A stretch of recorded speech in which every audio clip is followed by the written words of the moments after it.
natin pong tunghayan ang ikalimang kabanata ng ating kwento. Pero bago tayo magpatuloy, pakilike po ng ating video, ganun din ang subscribe button, pati na rin ang bell icon para lagi kayong updated sa mga paparating ko pang uploads.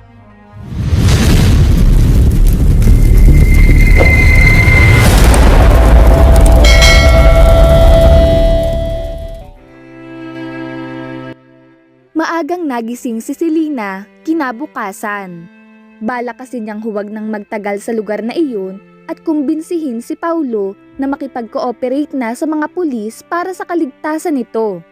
Pero nagulat siya nang makita ang binata na nagkakape sa malawak na sala.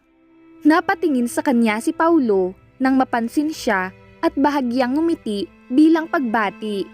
"Good morning." Daig pa ni Selena ang nakakita ng aparisyon ng mga sandaling iyon. She never thought a guy could look this good in the morning, or any guy could ever look this gorgeous. Hindi tuloy niya maiwasang makaramdam ng kakaibang kaba, kaya nag-iwas siya ng tingin bago pa makahalata si Paulo. "Good morning." Walang buhay niyang bati. "Masyado kayatang maaga nagising, hindi pa sumisikat ang araw." "You're a business person too, Selena. Alam mong ang mga katulad kong adik sa negosyo ay maagang nagigising kahit walang trabaho." "Hindi ako adik." Good morning pa rin at hindi pa rin nawawala ang kaaya-ayang ngiti sa mga labi ni Paulo.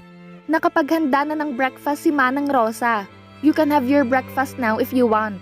Hindi man lang ba napuyat ang lalaking ito? He looked so fresh and so damn gorgeous. Mabilis na pinagalitan ni Selena ang sarili nang ma-realize ang itinatakbo ng isipan. "Ikaw ang napuyat kakaisip sa lalaking yan, kaya huwag mong mapuri-puri yan, pwede?" Tumikim siya ng malakas, saka nagpalingalinga kung saan ang dining area. "Doon ang dining area." Itinuro ni Paulo ang bandang kanan.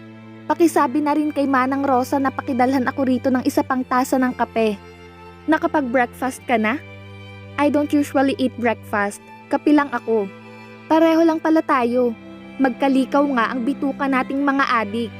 Napatingin sa kanya si Paulo, bahagyang nakakunot ang noo. "You should eat something." "I don't eat people." Dumiretso na si Selena sa dining area at agad sumalubong sa kanya ang amoy ng mga bagong lutong pagkain. Nandoon ang babaeng katiwala na nanunood pa ng balita sa maliit na TV sa isang bahagi habang hawak ang isang mangkok ng putahing bagong luto. Bigla tuloy siyang nakakilala ng gutom. "Good morning, Aling Ro. Manang, pwede niyo na kaming ipaghanda." Biglang singit ni Paulo.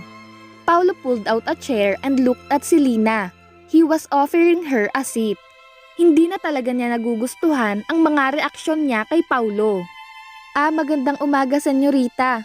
Mabuti ho at gising na kayo. Kanina pa nga kayo hinihintay ni Senyorito Paulo." "Hinihintay ako?" Kay Paulo nakatingin si Selena. "No, I wasn't really waiting for you. Gusto ka raw niyang makasabay kumain eh." Isa-isa nang inilapag ng katiwala sa mesa ang mga pagkain. Nakakatuwa nga na marunong na siyang kumain ng agahan ngayon. Dati kasi, kahit anong pilit namin na kumain siya ng agahan tuwing napapadpad siya rito, hindi siya tumitikim kahit konting pagkain. Ngayon lang talaga, at siya pa ang nagpahanda ng mga ito. Hindi na maalis ang tingin ni Selena kay Paulo na halatang medyo naiilang na. Tumikim ng malakas ang binata. "Manang, pakitimpla ng kape si Selena.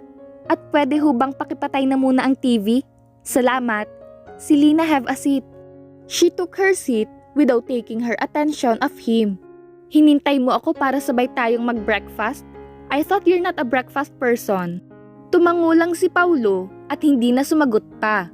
Para bang sinasabing bahala na siya sa kung ano ang gusto niyang maging interpretation sa ginawa nito. Siyempre, hindi naman siya bato para hindi maramdaman ang munting kasiyahan sa kanyang puso. Someone wanted to share breakfast with her.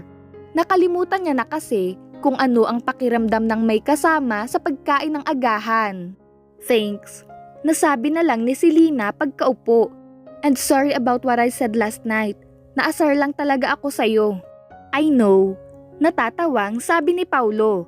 First time kong nasar mo na ng ganon kabrutal. Very eye-opening. You're not insulting me, are you? Do I look like I'm insulting you? Humarap sa kanya si Paulo. Nakangiti pa rin na lalong nakadagdag sa kakaiba nitong karisma. Karismang hindi niya matanggihan. Anyway, I also realized a lot of things last night. Salamat sa mga sinabi mo. Tama ka. Lahat ng ginawa ni Mama noon ay para sa kapakanan ko, kaya wala akong karapatang sayangin ang lahat ng iyon. At lalong hindi ko dapat pinaglalaruan ng buhay at kaligtasan ng ibang tao dahil lang sa gusto kong paglaruan ang mga kalaban ko. For that, I hope you forgive me. I made some actions through the night to make things right again for you. Pagkatapos nating mag-breakfast, ihahatid na kita sa pamilya mo. Wala ka nang dapat na alalahanin. I will clear everything for you, I promise. Thanks. Napangiti na rin si Selena. You're not so bad, Mr. Sanford. A little slow, but you're not so bad. At sa maiksing sandali, parang nagkaroon ng munting kasunduan ang kanilang mga puso. Senyorito, hindi ba ang tiyahin niyo ang ini-interview sa telebisyon? Sabay pa silang napatingin kay Manang Rosa na tutok ang mga mata sa TV. Isang flash report ipinapakita tungkol sa kidnapping incident ng isang prominenteng negosyante sa bansa. Kasalukuyang ini-interview ng reporter ang isang may edad ng babae. Emilia Sanford ang nakalagay na pangalan nito. Our family refuses to give into such huge demands for the release of my nephew, Paulo Sanford. Hindi ba ho kayo nag-aalala sa pwedeng mangyari kay Mr. Sanford sa pagtanggi ninyong magbigay ng ransom sa mga kidnapper para sa kanyang kalayaan? May no ransom policy ang gobyerno natin sa mga ganitong klase ng problema, kaya kailangan nating sumunod. Isa pa, may tiwala pa rin ako sa kakayahan ng ating kapulisan na maililigtas nila si Paulo nang hindi na kailangan pang magbigay ng amount na hinihingi nila. Muntik nang batuhin ni Selena ng hawak na tasa ng kape ang babae sa TV. Kamag-anak mo ba talaga ang mga yan, Paulo? Bakit sila nagpa-interview? Kung totoong kidnapping ang nangyari sa'yo, siguradong may nangyari ng masama sa'yo. Wala ba silang pakialam sa kaligtasan mo? Nagbago ang ekspresyon sa gwapong mukha ni Paulo. Nakakuyom ang mga kamay nitong nakapatong sa mesa habang nakatitig sa TV. That was not a good sign of a good morning. Hala, senyorito, hindi ba iyang nasa balita ay si... Napabaling si Selena kay Manang Rosa na nagpapalipat-lipat ang tingin sa kanya at sa TV. Parang lumaki ang ulo niya nang makitang kasalukuyang naka-flash sa TV ang litrato niya.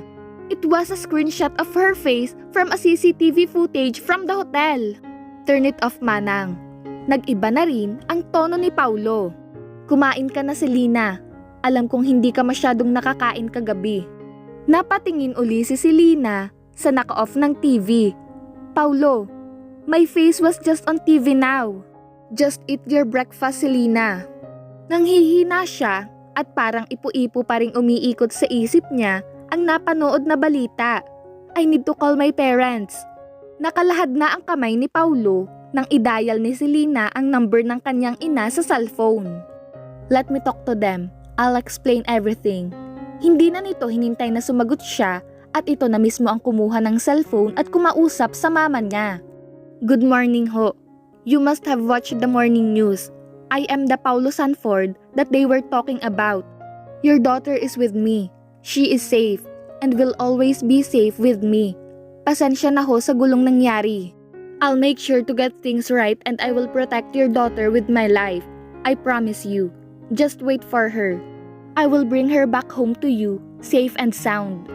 Inoff na ni Paulo ang cellphone. Mukhang hindi na nito hinayaang makapagsalita pa ang nasa kabilang linya. Eat your breakfast, Selena. Kakailanganin mo ang lahat ng energy na makukuha mo sa magiging kaganapan mamaya. Paanong lumabas ang picture ko sa media? My family. What? Your own family? They never had any intention of giving the ransom money from the start. Hindi na ako nagulat. They want you dead? Yan ang downside ng pagiging sobrang mayaman. Everyone wants your head. Saglit na nakalimutan ni Selena ang paglabas ng litrato niya sa TV at napatitig na lang kay Paulo. Bakit hindi mo sila inire-report sa pulis? pwede kang makahingi ng proteksyon. Lalong mawawala ang kalayaan ko kung laging may nakabuntot na security personnel sa akin. Pero nanganganib ang buhay mo. Laging nanganganib ang buhay mo, Paulo, kung hindi mo pa napapansin. Tiningnan siya ni Paulo at bahagyang ngumiti. Thank you for your concern, but I'll be fine. Ikaw ang kailangan kong masecure ang proteksyon. At pasensya ka na sa naging kaguluhan. Hindi ko inaasahan ang ginawang hakbang ng tita ko sa paglabas ng picture mo sa news. Tumayo na si Paulo. Excuse me for a while, may tatawagan lang ako. Sinundan lang ni Selena ng tingin ang paglabas ni Paulo ng dining area. Hindi man lang ba siya nag-aalala sa sarili niyang kaligtasan? Bata pa lang ang senyorito, lagi nang may nagbabanta sa buhay niya. Kwento ni Manang Rosa pagkatapos ilapag ang tasa ng kape sa mesa. Maraming may gustong makuha sa kanya ang posisyon niya sa negosyo nila. Ewan ko ba sa mga tao minsan kung bakit hindi na lang sila magsumikap sa buhay para umangat. Hindi yung mang-aagaw pa ng hindi kanila. Ay nako, ang pagiging gahaman nga naman ng mga tao sa kayamanan, walang katapusan. Ibig ho ninyong sabihin, hindi lang ngayon nangyari na nanganib si Paulo? Kaya ba gano'n na lang siya kakalmado? Kalmado ba yun? Mukhang sasabog na sa galit. Sinulya pa ng matanda ang direksyong tinungo ni Paulo. Sa totoo lang, ngayon ko lang siya nakitang nagkaroon ng ganyang reaksyon sa pagtatangka sa buhay niya. Madalas, tinutulugan lang niya ang ganyang klase ng problema. Binalingan siya ni Manang Rosa. Girlfriend ka raw ng senyorito, sabi ni Efren kagabi. Pero nang makita ko ang mukha mo sa balita kanina, aksidente lang ho akong napasok sa problema ni Paulo. Tinanaw rin ni Selena ang direksyong tinungo ni Paulo. I just wish he would take drastic actions. Hindi na dapat lagi niyang ipinagwawalang bahala ang mga pagtatangka sa buhay niya. May pinoprotektahan na kasi siya ngayon. Ano ho? Ngumiti si Aling Rosa. Sanay ang senyorito na mag-isa sa buhay. Siguro sa tagal na niyang mag-isa, hindi niya akalaing may mai-involve ng ganito sa problema niya na madalas ay mag-isa lang niyang hinaharap. Ngayong may ibang involved sa problema niya, nagkaroon din siya ng ibang reaksyon at reaksyon na gumising uli sa emosyon niya. Emosyon? Hindi ko alam kung paano kayong nagkakilala ng senyorito. Pero siguro napansin mo nang parang wala siyang kinatatakutan kahit ang kamatayan. Wala siyang pakialam sa kaligtasan niya, sambit ni Selena. Marahang tumango ang matanda. Gusto niyang mag-isa lang sa buhay para wala siyang inaalalang aalagaan at poprotektahan. Pero alam ko, ayaw rin niyang laging mag-isa. At ako ang minalas na napasabak sa magulo niyang buhay. Pero naramdaman ni Selena na unti-unti nang kumakalma ang sistema niya. Dahil naiintindihan na niya ang isang Paulo Sanford, the man who had a shattered childhood and a life that was always in danger. Pero nag-uumpisa na siyang magbago.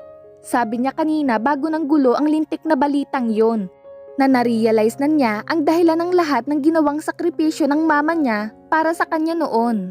Ma'am Selena, pagpasensyahan mo na sana kung nadamay ka sa gulo ng buhay niya. Pero nagpapasalamat din ako dahil ngayon hindi na ako matatakot na tuluyang maging bato ang puso ng senyorito. Pasulyap-sulyap si Selena kay Paulo na tahimik na nagmamaneho. Bumibiyahe na uli sila pabalik sa Maynila. Nang matapos itong makipag-usap sa kung sino kanina, hinintay siya nitong makatapos ng maayos sa pagkain, saka nagyayang bumalik sa Maynila. At mula nang bumiyahe sila, mahigit 1 oras na ang nakakalipas, hindi na umimik ang binata. Para bang ang lalim ng iniisip at naiilang siyang mang-istorbo. I'm okay, you know. Maya-maya'y sabi niya. Ha? Okay lang ako na nakita sa TV ang pagmumukha ko at nabansagang kidnapper. Alam kong maaayos mo naman ang pangalan at reputasyon ko. Nangako ka pa sa mama ko, kaya okay lang ako. Hindi na ako natatakot at kinakabahan. Huwag kang masyadong magtiwala sa isang tao. Baka masaktan ka lang. Bakit? Hahayaan mo bang masaktan ako? Hindi sumagot si Paulo. Lagot ka sa parents ko kapag may nangyari sa aking hindi maganda pagkatapos mong mangako sa kanila na aalagaan ako. Nananatili pa ring walang imik ang binata. Nagpatuloy siya. Do you want to go out sometimes? Ayusin mong mabuti ang seatbelt mo. Ano? Nilunok niya ang pride at ang sasabihin lang ni Paulo, ayusin niya ang kanyang seatbelt. Do it now. Oo na. Katatapos lang maikabit ni Selena ng padabog ang seatbelt nang mapakapit siya sa kinauupuan. Bigla kasing kinabig ni Paulo ang manibela sa kanan at sa kaliwa. Nagsasagit-sita na ang mga gulong ng sasakyan dahil napakabilis ng takbo nila. Ano bang ginagawa mo, Paulo? Keep your head down, Selena. What? Just do it. Impit na napatili si Selena nang makarinig ng putok ng baril kaya mabilis siyang napayuko. Kinuha ni Paulo ang baril sa glove compartment at ikinasa ng hindi binibitawan ang manibela ng sasakyan.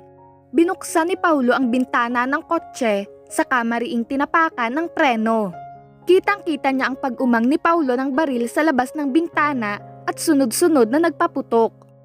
Muling sumagitsit ang mga gulong ng kotse nila nang mabilis na kumambyo si Paulo at pinaharurot uli ang sasakyan.